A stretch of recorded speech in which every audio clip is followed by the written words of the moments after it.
Say, yeah, let everybody in because then we're affected down there at the border. And even though the White House says they haven't had time to change things at the border yet, so people who want asylum shouldn't come yet, Biden critics argue his policy of not sending any children who arrive by themselves illegally back is going to result in more people crossing illegally in coming months. Biden's radical immigration policies aren't just illegal.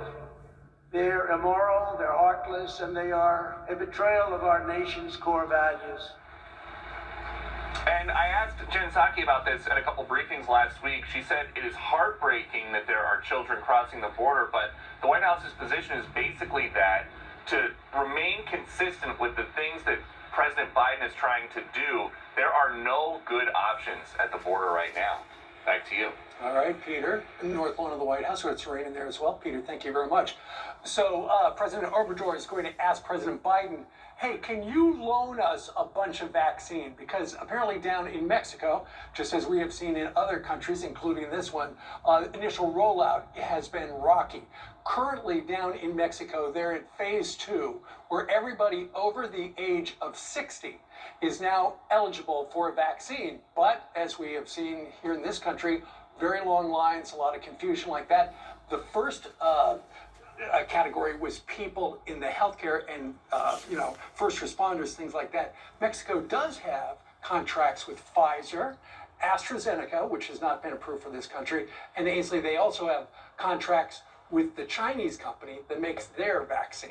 So we're supposed to give Mexico our vaccines when the majority of as a loan, they say. But what about we'll the people who haven't gotten vaccines here in our own country? Exactly. So it'll be interesting to see how Joe Biden handles that.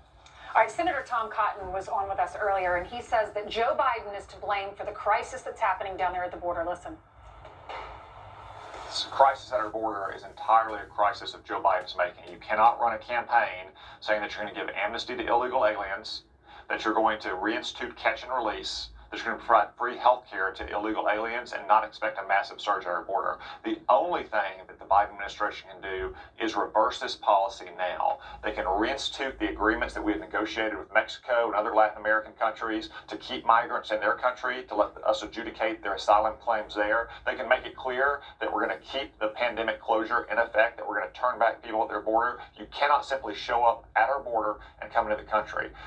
This is all a response to what candidate Biden has said about what's going to happen at the border. What every Democrat has claimed should not happen, kids in cages. Now these are kids in facilities, kids in containers. And what they're doing now, they're going to school and they're going to quickly, the answer is going to be quickly get them into the country rather than quickly get them out of the country. Not that either policy is anti-kid, but one says there's a way to do things orderly.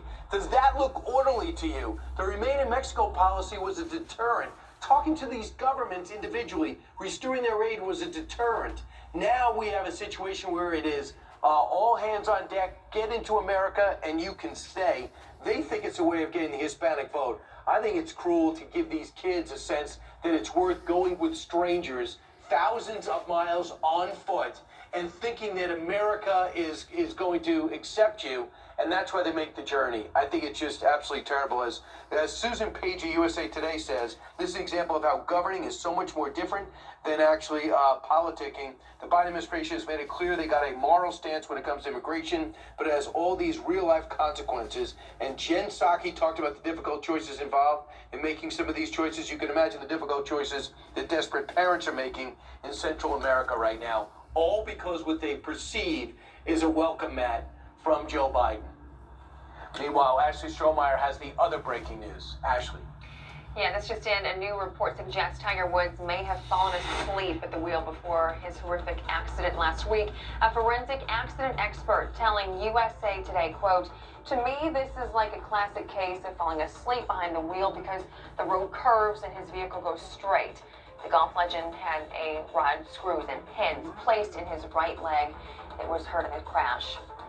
And New York Governor Andrew Cuomo attempting to explain his workplace behavior amid a second sexual harassment claim. In a statement, Cuomo said he was just, quote, being playful. and past comments had been misinterpreted. New York's Attorney General will oversee Cuomo's sexual misconduct investigation. House Speaker Nancy Pelosi calling the accusations serious and credible. The U.S. setting a weekend record for daily coronavirus vaccinations, roughly 2.4 million shots.